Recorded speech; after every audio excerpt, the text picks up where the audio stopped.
So David reached out and asked us to look at the different differentiators. And when I saw the one around listening and leadership, I felt drawn to it just because of a lesson I learned many, many years ago that I've continued to try and apply. I think we called it listen before you lead, but it went all the way back to an experience I had in fifth grade where my sweet fifth grade teacher, Mrs. Farrell, used to send home notes on the progress report that said, great in academics, but excessive talking. You and me both, Linda. I think one day she just had enough of me, and I was punished, basically, and I had to write a poem called The Wise Old Owl, and had to write it 500 times in a spiral notebook. And I've never forgotten it. I've never forgotten the poem to this day. Yeah. David asked me to sort of recount that story and then how I've taken that from my childhood into my professional life. And I think one of the things that we all of us in business can do more of is just hit the pause button, take time to listen and to reflect, and then to make sure we truly understand what's going on or who we're talking to before we are so quick to sort of jump in or interject with our own point of view or with a solution that someone might not even be looking for. I honestly have to get up every single day and remind myself, stop and listen.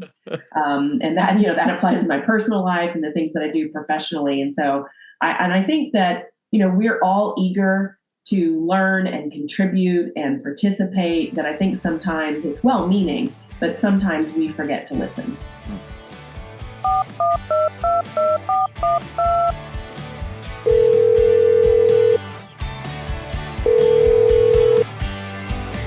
Hey everybody, this is Caller ID. We're calling about your identity, your direction, and what you're doing with your life.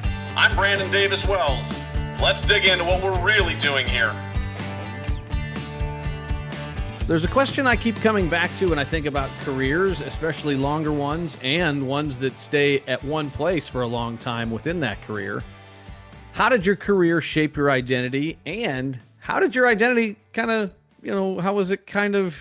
how did it kind of shape your career? So those things kind of go hand in hand. And also, I'm always curious when I talk to somebody that has stayed somewhere for a long time, because that's always been a challenge for me and a lot of my generation as well. Most of us don't draw a straight line from who we were at 18 to who we become. We take turns. We say yes to things we didn't expect. We grow into rooms that we never knew existed. Well, my guest today spent decades at one of the most recognizable companies in the United States and really globally, Southwest Airlines, building a culture, helping lead through crisis, and eventually earning the title of Chief Administration Officer.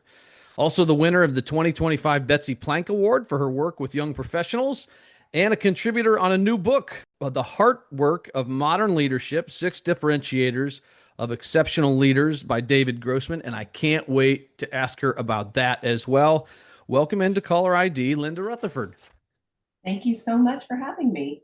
My dad worked with you as a partner in PR, and when I said, hey, I'm looking for guests, I'm looking for folks that might be able to share some things, you were the first person that came to his mind as somebody that not only was really good at their job, but also was kind. And so I thank you for coming on. He really sends his greetings to you as well. Well, please give him my best.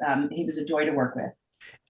He said that Southwest Airlines was one of his favorite clients, if not his favorite client. Although he said sometimes it's like your children, it's hard to pick a favorite. But he said one of the reasons was the culture. And I want to ask you about that before we dive into your career about Southwest. And no company or corporation or organization is perfect, but they really did seem to live by the golden rule that was apparently on the wall by the cafeteria. Is that what you found there too? Absolutely. In my 30 plus years with the airline, there's a lot of growth. There were a lot of exciting things that happened. There were a lot of sad and scary things that happened along the way. But one of the things that really stayed constant was that jovial workplace. I mean, we worked hard, but we played hard. We respected one another in times of crisis, both personally and professionally. We took care of one another. And, I spent a lot of time there, so I really don't have a lot to compare it to in terms of other workplaces, but I believe that even through all of that change, it's a very special place. And I think that is because of the kind of people that we search for and recruit to come to Southwest, who are, wired to serve others. And when you come from that kind of a value system and upbringing and orientation, I think it creates a really special place to work. Do you think that's why you stayed there for basically your entire adult career? It's one of the reasons, certainly. I mean, it's a workplace that allows you to bring your full self to work. It takes the work seriously, but we don't have to take ourselves too seriously. Yeah. I was fortunate enough to work with and for leaders who allowed me to spread my wings and grow. Even when I started to get those 7-year itches, like I might need to go somewhere else, I was asked, what do you need? Like, what do you need to do in order to continue to learn and grow? And Southwest and my leadership provided that. So it was definitely one of the reasons why it just continued to be a great place to work. You know, I know that for the thousands of people that work there, and I knew it to be true for me. So you're retired now officially, although that doesn't mean you're not doing anything. You're doing a lot of work on the side. What are you up to nowadays in retirement? And how is that? This is kind of a twofold question. How has that affected your identity and kind of like how you view yourself? Because I think we all sort of identify at some point with our job and the work that we do. But when you retire or you shift jobs, or maybe somebody's laid off, or they're not sure, like how have you approached that? So in April of 2025, I retired from my executive duties. I do still serve the airline as an advisor, so on a consulting basis. Most of that work is in leadership, coaching, and mentoring these days, because that's really how I spent the last 4 years or so of my career at Southwest.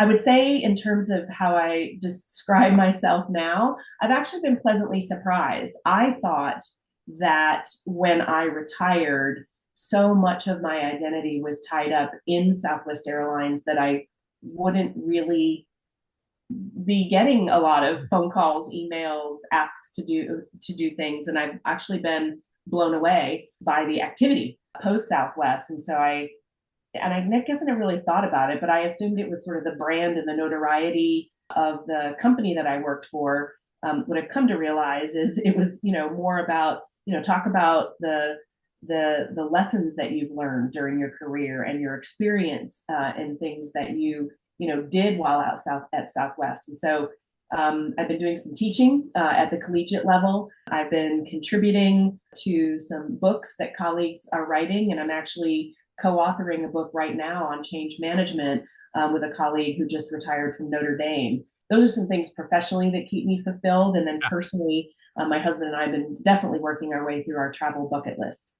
The writing and you're part of the book from David Grossman. You wrote a chapter about learning to listen, I think, and how, like, I've always talked about how hard that is for me as an external processor, as somebody who's an extrovert that has had to work really hard at listening to people, regardless of whether it's in a leadership position or just in my house.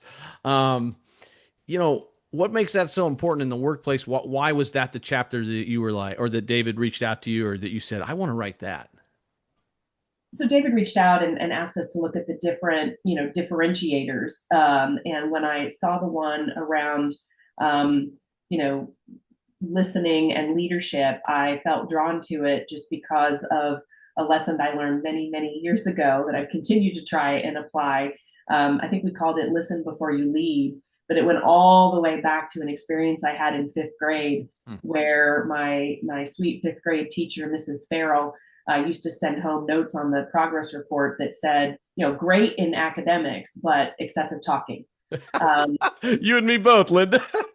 I think one day she just had enough of me, and I was punished basically, and I had to write a poem called "The Wise Old Owl," and had to write it 500 times in a spiral notebook. And I've never forgotten it. I've never forgotten the poem to this day. Yeah. And so David asked me to sort of recount that story and then how I've taken that from my childhood into my professional life. And I think one of the things that we all of us in business can do more of is just, hit the pause button, take time to listen and to reflect, and then to make sure we truly understand what's going on or who we're talking to before we are so quick to sort of jump in or interject with our own point of view or with a solution that someone might not even be looking for. So I honestly have to get up every single day and remind myself, stop and listen. And that, that applies in my personal life and the things that I do professionally. And so I think that, we're all eager to learn and contribute and participate, that I think sometimes it's well meaning, but sometimes we forget to listen. So David reached out and asked us to look at the different differentiators. And when I saw the one around listening and leadership, I felt drawn to it just because of a lesson I learned many, many years ago that I've continued to try and apply. I think we called it listen before you lead, but it went all the way back to an experience I had in fifth grade where my sweet fifth grade teacher, Mrs. Farrell, used to send home notes on the progress report that said, great in academics, but excessive talking. You and me both, Linda. I think one day she just had enough of me, and I was punished basically, and I had to write a poem called The Wise Old Owl, and I had to write it 500 times in a spiral notebook. And I've never forgotten it. I've never forgotten the poem to this day. Yeah. David asked me to sort of recount that story and then how I've taken that from my childhood into my professional life. And I think one of the things that we all of us in business can do more of is just hit the pause button, take time to listen and to reflect, and then to make sure we truly understand what's going on or who we're talking to before we are so quick to sort of jump in or interject with our own point of view or with a solution that someone might not even be looking for. I honestly have to get up every single day and remind myself, stop and listen. And that, that applies in my personal life and the things that I do professionally. And so I think that, we're all eager to learn and contribute and participate, that I think sometimes it's well meaning, but sometimes we forget to listen. Tell me about the new book. I mean, I know we're talking books, and we're going to get in. This is part of your career arc, but I'm also fascinated as somebody who is married to a writer. My father was a writer. Tell me about the new book and what's going on there. So my background is actually in newspaper and magazine journalism. So before I went into a career in public relations communications, I too have a love of writing. And as I was retiring from my executive duties, I had a colleague at Notre Dame ask if I would be interested in co-authoring a book with him. Basically, it is a book that is told in case study form. So we're talking to 12 big brands who have been through massive transformational change. And we talk about the role that change management takes in making sure that that transformation is successful. So in other words, chief communications officers are often called upon to, create communication strategies, and more, the complexity of that change, the speed of that change, and the technology disruption of that change have communications professionals having to lean into change management to help their organization get change to stick. Wow. I always joke that, with how complex things are today, you can't just call the all hands meeting and write the memo and say, poof, we've changed. Right. Wow. Well, when is that book due out? So we hope to get it finished early summer, and then hopefully by late summer 2026, we'll have a completed book that'll be out and available to readers. Right now, we're calling it Pivot. When you think back to when you were 18, looking at college, is this what you thought your career would look like? Is there any way you could have looked forward and said, I want to do these things? What were you thinking at 18? Well, if I could back up one more step from there, from the age of 12, I knew I wanted to be a newspaper reporter, and it was because I fell in love with a TV show that was on years ago called Lou Grant. Oh, yeah. And it had Ed Asner as this sort of grumpy newspaper editor, and then a newsroom full of personalities. And I was obsessed with that show and knew right then I wanted to be a journalist. And I wrote for my high school paper. I studied journalism in college. I wrote for my university paper. When I got out of school, I worked for Newsweek magazine.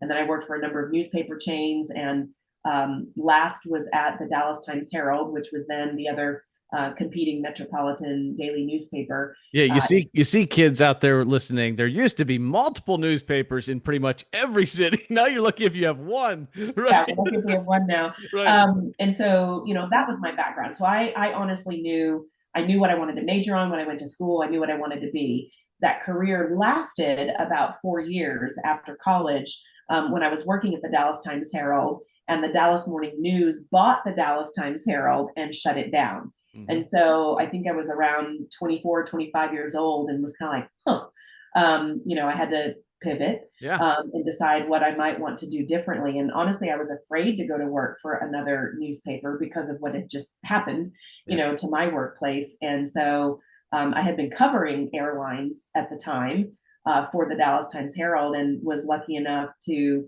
have Southwest Airlines say, "Hey, would you be interested in something called a public relations coordinator?" And so I remember having to ask, well, what exactly is that? So, they told me they wanted me to do media relations and help pitch stories to the media. And the reason they thought that I would be great at that job is because I was a member of the news media and knew what a good story looked like. I started work with Southwest June 1st, 1992. And my first job was to go to Dallas-Fort Worth Airport and get on a Delta flight at the time and fly to Columbus, Ohio. Hey. Because Southwest was starting service there, and our then CEO, Herb Kelleher, was giving a chamber speech. And so I was going there to help support that event. I think so many of us have started out in something. For me, I studied journalism as well in college, and I studied on the broadcast side. And so many of us have started out in one thing and ended up in something either adjacent, right, which is sort of what ended up with you, and or something completely different. That happens too.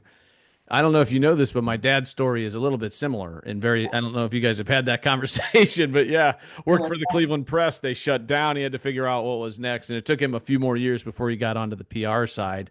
What was it that you did? You must have done something right when you were covering airlines, and particularly with Southwest. What was it that you think attracted them to you, other than your skill? Because skill will only get you so far. Was it relationships? Had you developed those with folks? How did that transpire? Yeah, I had some great relationships, obviously, at many airlines. Then Continental, which was based in Houston, American, which was based in Fort Worth, Delta, which at the time had a big presence at DFW Airport, as well as my friends at Southwest Airlines. And so beat reporters develop those relationships with their sources. And so, they knew me. And I think they sensed that I had a personality that would thrive, at the airline and fit in well culturally. Certainly writing skill, experience at media, knowing what the news media was hungry for. And honestly, a mutual admiration society. I mean, I always found that when I arrived on the Southwest campus to cover a story or to interview an executive, I had a hard time being objective, to be honest. I knew that was my reporter's duty, but there was really something special about that place. And I thought, if I ever had the chance to work somewhere like that, I would jump at it. And so I was very fortunate to get the entry-level role that I did in 1992. How did you work your way up from an entry-level PR coordinator role to basically the head of all communications, right? I mean, you worked yourself up in one company, and clearly you liked Southwest, but what was that process like? Were there any twists and turns? Was there anything that you were like, oh yeah, this was a pivotal moment, or how did that work? Two things I would say is that it has all been an on-the-job training. So kudos to Southwest for investing and pouring into me so that I could be capable in each of the roles that I had. And secondly, as the roles turned into executive level roles, I always like to say I was the accidental executive. I didn't mean to. It wasn't like I set out and said, I want to have this role.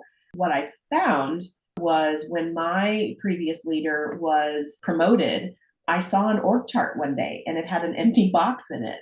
And it showed itself as, kind of then being the leader over a team of people. And I kind of looked at it and went, well, now suddenly I'm interested. Like, could my name be in that box? And I'd never really given it a lot of thought. And so I remember talking to my leader who'd just been promoted and said, well, who are you thinking about for that role? And she said, well, I don't know. I actually need to give a recommendation to HR. Or why are you interested? And I said, well, I think I am. And so it was literally just one of those aha moments where, I wanted to take the skills that I'd learned and add to them in a way that wasn't necessarily about, the capabilities tied to communication, but the capabilities tied to leadership and how to be a good leader. And so that kind of opened a whole new set of doors that once I was leading communications, again, over the years, had different responsibilities come to me. So I was, a VP in the communications area, and then became the chief communications officer.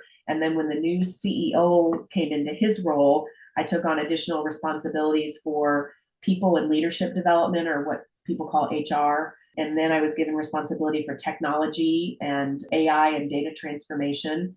I had internal audit reporting to me, communications, DE&I, and then culture and engagement. And really, as I said, the last 4 years or so of my career, I had a number, as chief administration officer, had a number of those functional areas reporting to me, basically everything that was non-operating, except for the commercial area, finance, and legal. Mm-hmm. And what my CEO said to me is, look, I don't need you to be an expert in technology or internal audit. What I need you to do is be an expert in leadership to get those functional leaders ready to take their next step. And so that was a lot of fun, honestly, to get our head of technology ready to be a very strong CIO, and to get our head of people ready to be a chief human resources officer, and to get what was then a VP of, culture and communications ready to be the chief communications officer. And so it was really exciting to kind of then lean into the leadership experience and lessons that I've learned along the way and apply them toward getting the next generation of leadership ready.